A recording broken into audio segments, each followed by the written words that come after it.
Palmer Sculpture Biennial started in, the first one I think was 2004, and so we've had 11 Palmer Sculpture Biennials. It's an opportunity for artists to participate in an exhibition in an amazing piece of country, almost like a type of Australian landscape, which is interesting enough as a returning environment. It's an opportunity too where I often say the exhibition is for the true believers. So it's where sculptors can explore and do basically what they want to. There's a real freedom about exhibiting in that exhibition in a very broad way across the whole sculptural spectrum, from ephemeral work to installation work to standalone work, environmental work, and such. Palmer's about an hour and 15 minutes away from Adelaide in rain shadow country, which is interesting, sort of drier country on the eastern escarpment of the Mount Lofty Ranges.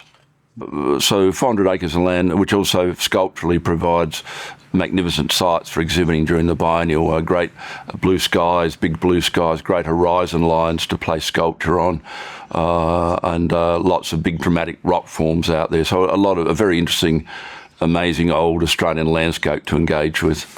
It's a artist-run event, which is important. So the artist serves some time on the gate, which cuts down our costs for running it.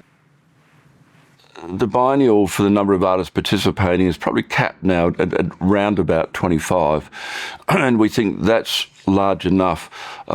People said about it getting larger. I think there's actually a danger when it gets larger of you lose the quality. So 25 is quite a big exhibition.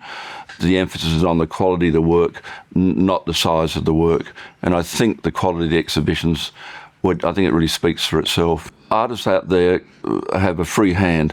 They can basically do what they want to.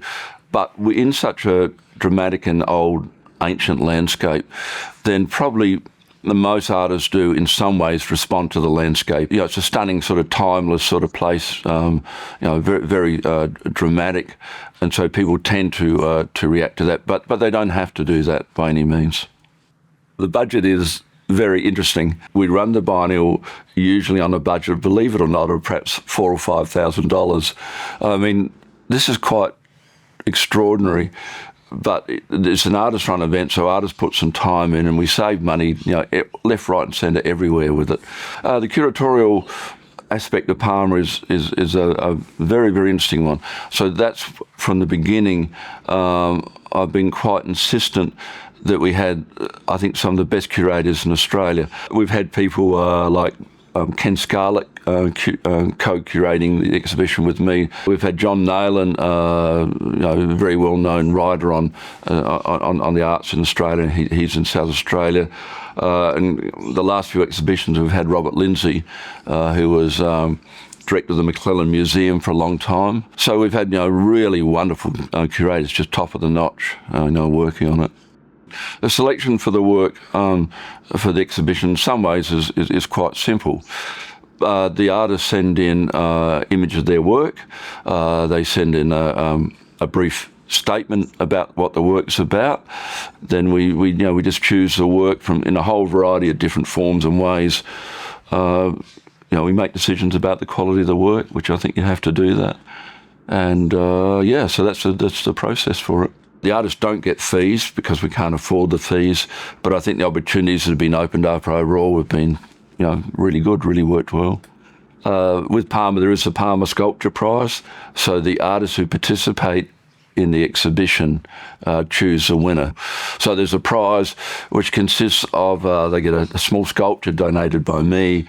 There's it's not much, a couple $100, $150, and there's also a residency at a place called Big C, a really good residency in New South Wales, which we pay for the artist.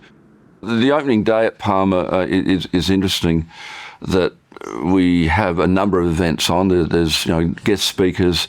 We'll have guests, people in curatorial roles, perhaps opening it up. They'll give an opening speech and talk about it. I'll talk a bit about the opening. The other coordinator, say Bill Clifford, will speak, and we might have an invited guest on environment speaking as well.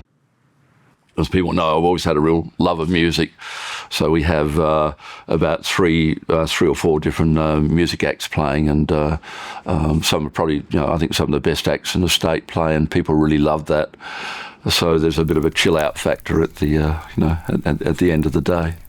I think there's a real camaraderie between the sculptors that's very important as well. And I've been surprised with the sculptors that come from Europe. Yeah, there's a genuineness about that event that really, I think, continues to attract artists to it, and that's one of the real strengths of it.